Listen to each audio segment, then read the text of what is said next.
Então, voltamos com o nosso segundo vídeo do módulo. E aqui agora a gente quer estudar justamente o efeito dos polos nas nossas saídas. Então, a gente vai usar os exemplos do livro mesmo, tá? E eu vou tentar entrar e quebrar esse assunto em duas etapas. Essa primeira etapa a gente está querendo ver só os polos e as saídas. Tá? Uma segunda etapa vai ser quando a gente voltar no próximo módulo para as equações para os nossos sistemas de segunda ordem. E aí a gente vai ver, inclusive, o porquê vai aparecer uns nomezinhos aqui embaixo de subamortecido, amortecido e tudo mais. Tá? Nesse primeiro momento, a gente não vai ligar muito para esses nomes que aparecer aqui. Se vocês já quiserem ir memorizando, não tem problema. Mas depois vai ficar mais fácil memorizar quando a gente entrar nesse assunto. Então, a gente vai começar com um sistema comum, tá? A gente vai aplicar um degrau nesse sistema e vai ver a saída, o que, que acontece. E aí a gente vai ficar mudando essas raízes, né, para ver o que, que acontece com as nossas saídas. Só para ter essa noção, né, esse feeling de como esse sistema se comporta. Bom, a gente então vai começar com sistemas reais, onde a gente está aplicando uma entrada degrau, tá? E a gente tem polos reais. Tá? Então, a gente vai ter uma parcela desses polos, uma parcela da resposta devido aos polos do sistema e uma parcela da resposta devido aos polos da entrada. Né? Resposta forçada, resposta natural. Lembra? Bom, vamos lá. Pegando aqui esse sistema, o que, que a gente tem? A nossa saída, o que, que ela vai ser? Vai ser justamente o G vezes o U, né? G de S, U de S. Então, vai aparecer esse 1 sobre S aqui na nossa saída. Então, a gente vai ter justamente o que está aqui, ó, uma parcela referente à resposta forçada do nosso sistema e duas parcelas referentes à minha resposta natural, porque a minha G de S tem dois polos reais. Tá? Então, tem minhas duas exponenciais ali. Então, o que, que vai acontecer? Na verdade, esse s ao quadrado mais 9s mais 9 é isso aqui, né? São essas raízes aqui. 1, 4, 6. Tá? Beleza. Então, os valores que me fazem zerar isso aqui são esses valores negativos.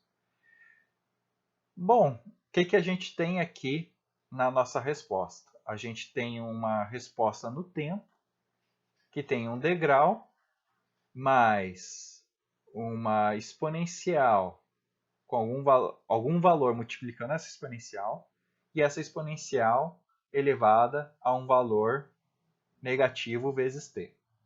Mesma coisa aqui embaixo, para outra, só que a outra está subtraindo. E aí eu vou pegar, fazer a mesma coisa. Tem uma exponencial com valor negativo que multiplica t. O que acontece aqui com esse equacionamento? Para t igual a zero, eu vou ter 1 mais a exponencial elevada ao t igual a zero, esse t aqui vai multiplicar tudo que tiver ali na exponencial. Tá? Então, eu tenho um e elevado a zero, tá? Aqui no expoente. Desculpa. Então, eu tenho um e elevado a zero. Então, eu tenho esse valor aqui vale 1, então eu tenho um ganho aqui vezes 1, e eu tenho subtraído um ganho, tá? Vezes 1, que vai ser esses valores aqui. Tá? Então, notem que, na verdade, para esse caso aqui, vai ser 1 mais 0,071 menos 1,171. Tá? Que vai me dar 0, que é justamente esse ponto inicial. À medida que o tempo passa, vamos dizer, com esse t tendendo a um valor muito pequeno, por que muito pequeno? Porque ele está aumentando à medida que o tempo passa, só que ele tem um sinal negativo acompanhando. Essa exponencial de um valor muito pequeno, tá? Eu vou botar aqui muito pequeno, tá? O que ela vai me dar? Ela vai tender a zero. Então, para um t muito grande, muito maior que zero, tá? Essa minha resposta ela vai tender a 1 mais 0 menos 0. Tá? Ou seja, vem para 1. Eu só vou fazer assim mais detalhado para esse caso, só para vocês irem acompanhando o que acontece com a exponencial. Então, com a exponencial, para um tempo 0, ela vale 1, né? E para o tempo muito grande, como tem aquele negativo, ele tende a 0. Tá? E aí, nesse balanceamento que a gente tem essa exponencial resultante. Então, a nossa fase transitória, tá? É esse comportamento exponencial resultante.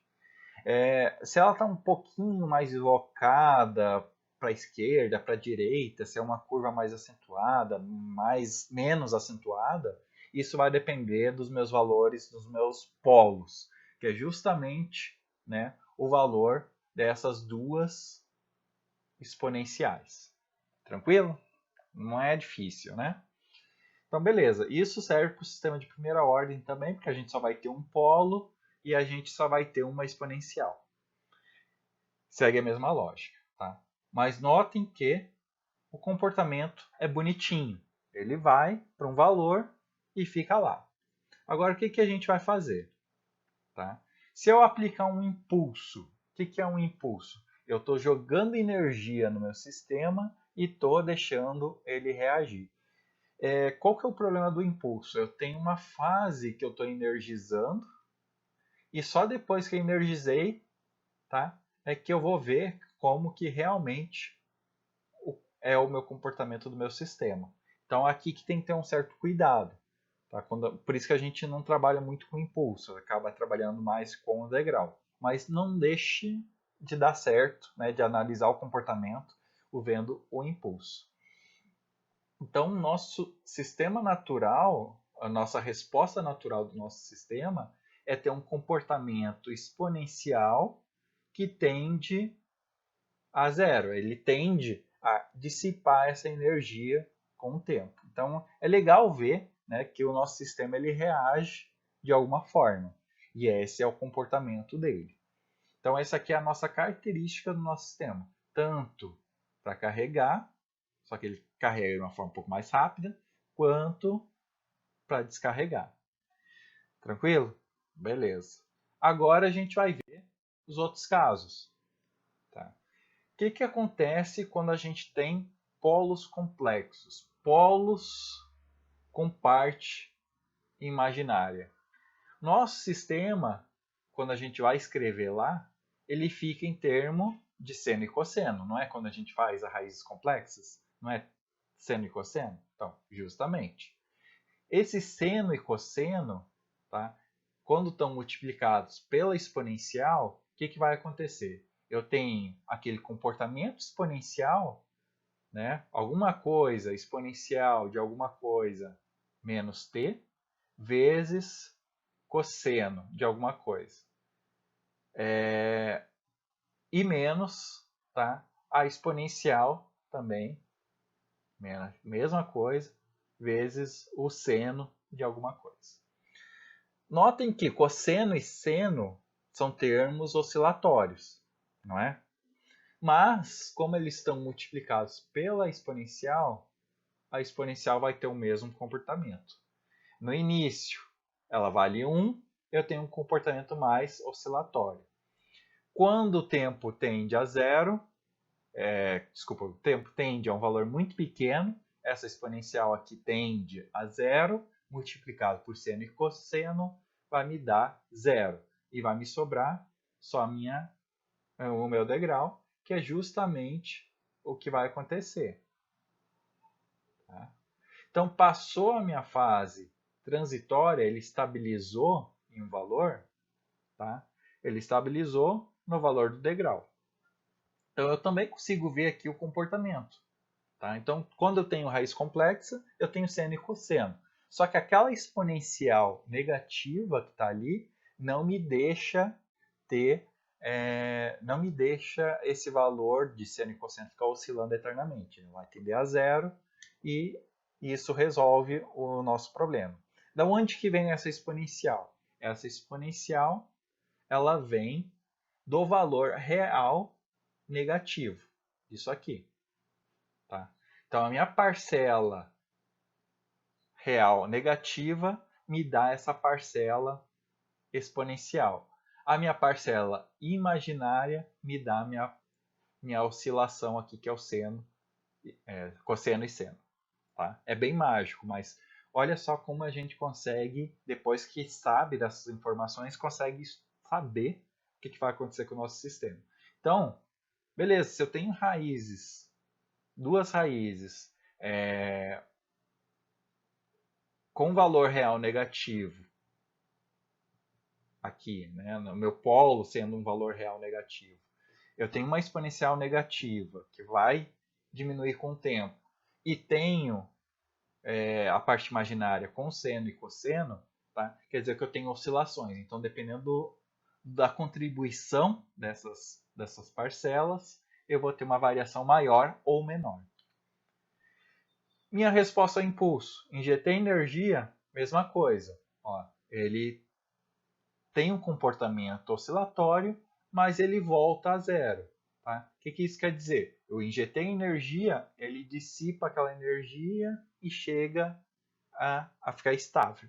Tá? Ele fica como se fosse dissipa e fica quietinho. Tá? Beleza, a gente fez então. Só mudando o valor aqui, né, dessa equação de segundo grau, a gente conseguiu ter uma parcela complexa que tem um comportamento diferente. Mas e se eu quiser ter só raiz complexa? Vamos dizer, eu tirei aquela exponencial. O que vai acontecer? Se eu tenho só raízes complexas, meu comportamento vai ficar oscilando eternamente. Por quê? Eu tenho um cosseno, um seno. E aquilo ali fica oscilando. Eu não tenho nada que misere com o tempo aquela parcela. Então vejam, eu tirei a parte real, tem um sistema oscilatório. Ou seja, eu não tenho aqui uma parte de regime permanente. Ele está sempre oscilando em torno de um ponto de operação, que esse ponto aqui acabou sendo justamente em torno do degrau aplicado. Olha só. O que acontece se eu aplicasse o impulso?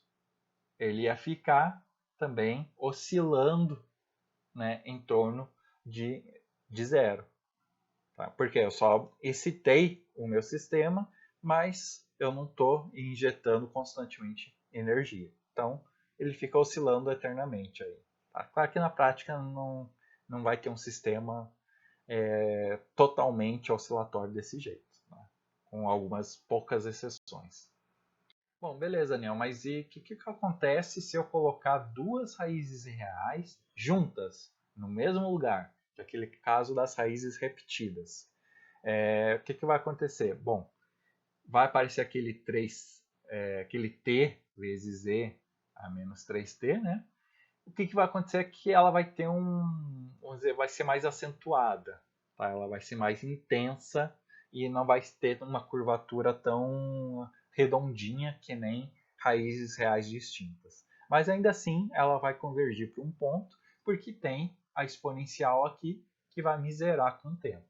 Então, continua tranquilo, né? Para efeitos de comparação, olha só como que fica o caso do impulso. Tá? Praticamente não muda muita coisa, mudou só a largura aqui desse gráfico. Notem, por exemplo, que em 1.5 estava aqui, ó, e em 1.5 está aqui. Então, essa aqui está descendo com mais intensidade do que as duas raízes diferentes. É sutil a diferença. Na mão, a gente até que não consegue fazer e notar essa diferença quando a gente tenta traçar. fica mais evidente quando a gente põe no MATLAB, e mesmo assim tem que botar lado a lado sobre a mesma escala. Eu botei aqui para a gente ter como referência, né? Porque 0.8 está aqui, esse aqui veio até 0.8, tá? Então notem que dá uma certa diferença entre raízes distintas e raízes reais. Mas é bem tranquilo também, comportamento bonitinho. Beleza, vamos complicar um pouquinho. Vamos ver o conceito de estabilidade. Tá? Quando que o nosso sistema não é estável? Quando a gente coloca alguma coisa na entrada e ele vai para o infinito. Tá? A nossa resposta vai para o infinito, independente do que a gente fizer com o nosso sistema. A gente tacou uma coisinha ali na entrada, ele foi para o infinito. Quando que acontece isso? Quando a minha exponencial ela é positiva. Vocês podem botar na calculadora de vocês, se vocês quiserem. Vão aumentando esse t aqui. Tá? À medida que vocês aumentam esse t, ou seja, à medida que o tempo vai passando, essa exponencial ela não zera, ela cresce, ela tende ao infinito, ela vai aumentando. Então, quanto mais tempo passar, maior vai ser essa exponencial. Então, daqui de cara, a gente consegue perceber um grande detalhe que é fundamental na parte de controle. Se eu tiver um polo positivo, ferrou. Por quê? Se eu tenho um polo positivo, a exponencial é positiva. Exponencial positiva quer dizer que a minha resposta vai para o infinito com o tempo. Tá? Aqui em 5 segundos ela foi para 10 a quinta. Tá? Então, não importa o que eu faça, a minha resposta ela vai para o infinito. A não ser que a gente vai estudar depois, em realimentados, como mover essa raiz. A gente vai tentar tirar ela do plano direito, do plano positivo. Mas, a grosso modo, se o meu sistema está com um polo no lado positivo e eu não tiver nada para modificar esse comportamento, ele vai ser um sistema instável. Beleza? Tá? Justamente por causa da exponencial. Importa se eu dou um impulso? Não, mesma coisa. Ó. 10 a sexta foi para o infinito. Né? E vai. Né? Então, quer dizer que o meu sistema é instável. Então, essa é a ideia da estabilidade. Quando a gente tem um sistema estável, ele está se comportando bonito, a gente consegue levar ele para pontos de operação. A gente taca uma entrada e vai para uma saída pré-definida. E estável, né, em regime permanente. A gente, no sistema instável, não importa o que a gente coloque na entrada, ele vai para o infinito. A nossa saída vai para o infinito. Então, é um sistema que a gente não consegue fazer nada, né, com o que a gente sabe hoje. Né? A gente vai aprender ferramentas para lidar com esses sistemas em outras disciplinas. Bom, e se eu botar essa raiz real do lado positivo e colocar a parte complexa, melhora? Não. Por quê? Lembra que justamente a parte real é a que me dá a exponencial. Então, o que vai acontecer? A exponencial, aqui, ó, vai aparecer uma exponencial positiva. Tá? E essa exponencial positiva, ela faz com que esse sistema aqui ele vá para o infinito. Tá? Então, vê que ele vai começar a oscilar, vai oscilar, e ele vai ser uma exponencial que vai crescendo vezes um seno, um cosseno. Então, isso aqui vai tender ao infinito também. Tá? Então, também não dá certo. Tá? Vai dar o mesmo problema. Então, sempre que a parte real, não confundir, a parte real tiver do lado positivo, lascou. Tá? É instável. Mesma coisa para o impulso, continua instável. Bom, a gente viu a questão dos polos, como que eles afetam a saída, e a questão da estabilidade, da onde que ela surge, né? Justamente por causa da exponencial, que está relacionada ao polo, que afeta a nossa saída. Agora, outro ponto importante é a questão dos polos dominantes, que também está relacionado ao polo e à saída. Então, vamos considerar que a gente está aplicando uma entrada de grau num sistema de primeira ordem, onde esse A aqui pode ser qualquer valor. Só que o A está repetido aqui em cima e aqui embaixo. Tranquilo? Não é nada complexo. Tipo, podia ser 2 sobre S mais 2. Ou qualquer outro valor. A nossa saída, né, a entrada pela função de transferência, eu tenho essa função aqui, essa saída aqui genérica. Essa saída genérica, ela tem uma parcela forçada, uma parcela natural, né? Que é justamente o 1 e a exponencial. Então, para t igual a zero, essa exponencial, né, esse termo aqui natural, ele vai valer 1. Quando o meu t for muito grande, né, na verdade esse menos t vai ser muito grande, vou botar aqui menos infinito, a minha resposta natural vai tender a zero. Tá? Esse n aqui é de natural, só para não confundir. Beleza, então quer dizer que vai de 0 a algum valor, né? Porque vai ficar 1 menos 1, 0, 1 menos 0, 1. Então ele vai de 0 a 1 e um comportamento exponencial que está ali. Bom, na hora que eu pego e começo a variar esse A, o que acontece? Tá? Eu vou ter diferentes comportamentos. Olha só como que muda o comportamento. Tá? E o que isso quer dizer? Que quanto menor for esse A, essa exponencial, menor vai ser o crescimento dessa, ou decrescimento dessa exponencial. Tá? Vai ser 1 menos, tá, a exponencial aqui que está aqui. Tá?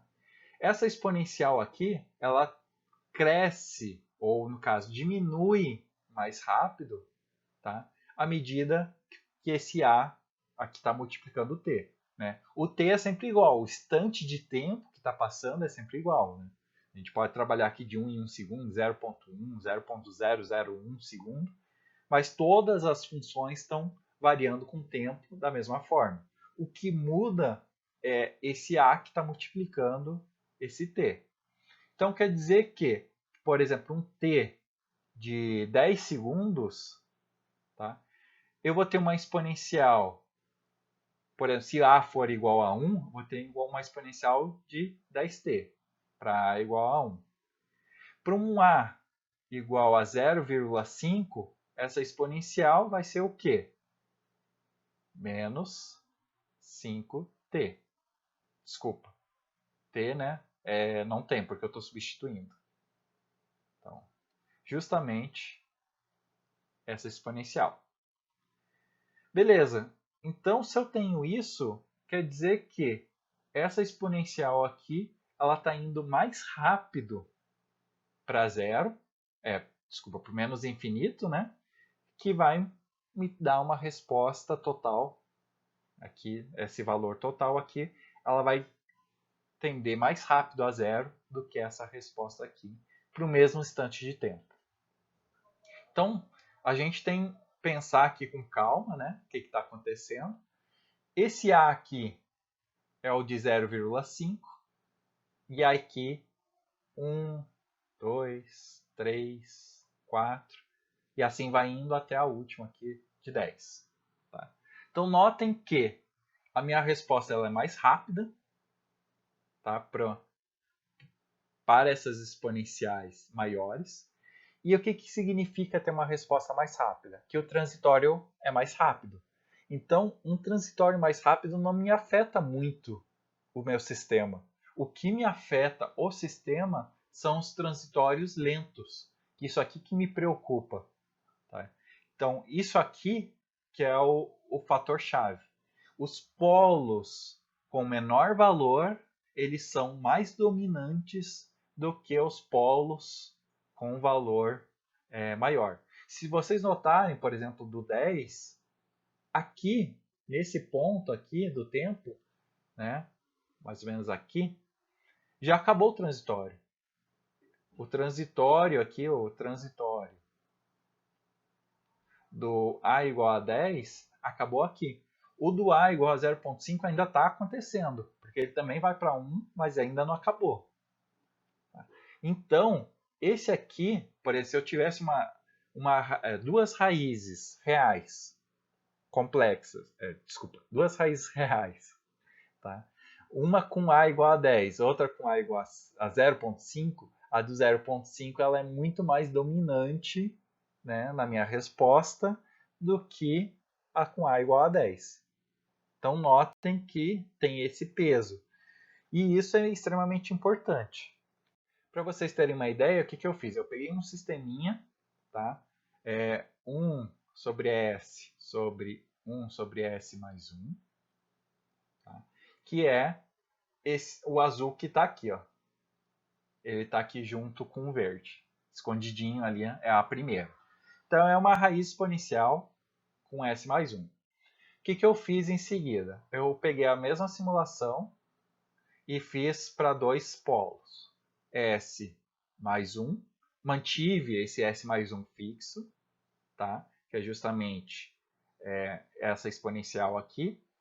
E comecei a variar aqui um S mais A. Aí esse A igual a 2, igual a 5, igual a 10 e igual a 100. Então eu tenho um caso com uma raiz, com um polo no meu sistema e um polo da minha entrada, que é a que está aqui. O laranja é o segundo caso. Então eu botei um polo, é o mesmo polo daquele sistema, mas eu botei um polo em seguida, próximo a ele, tá? Em 2. Isso afetou o comportamento do meu sistema. É justamente essa curva aqui. Notem que dá para diferenciar bem, né? Apesar de não estar afetando tanto, dá para visivelmente ver a diferença entre os dois casos. À medida que eu vou mudando o desse segundo aqui, tá? Esse A, botei para A igual a 5. Olha como já ficou próximo do comportamento que eu tinha aqui, só com um polo.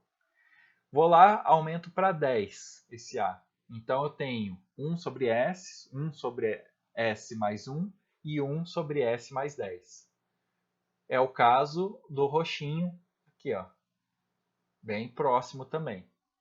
Na hora que eu coloco um polo de 100, olha como ficou. Não faz diferença, tá?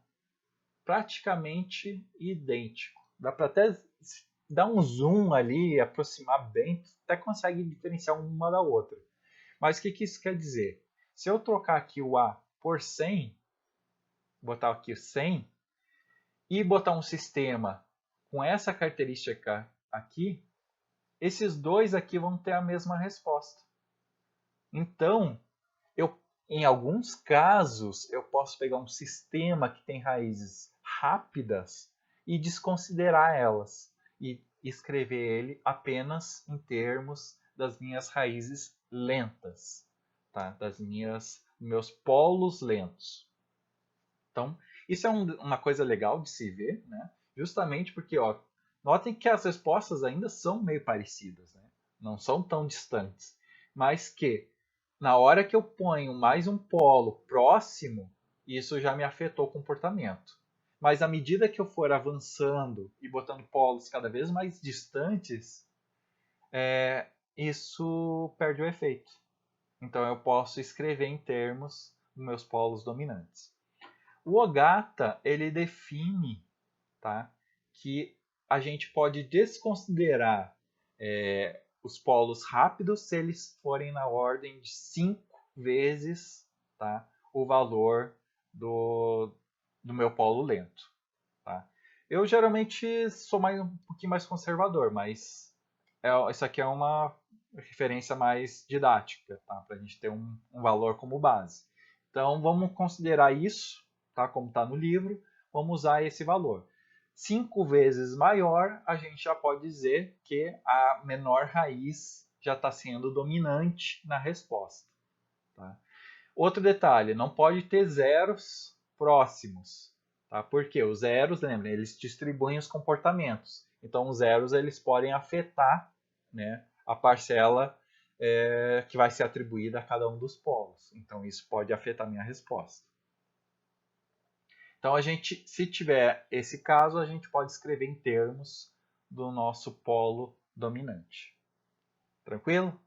Sei que é bastante informação, tá? Sei que dá umas atrapalhadas aí, tem que dar umas respiradas, às vezes voltar, escutar de novo alguns trechos, tá? Ver com calma os detalhes, mas dessa parte é isso. Aí agora a gente vai para o sistema de primeira ordem, onde a gente vai ver um pouco mais desses conceitos, mas grande parte disso aqui a gente vai usar mais em realimentados. Aqui é mais para a gente começar a conhecer esses conceitos e se acostumar com eles.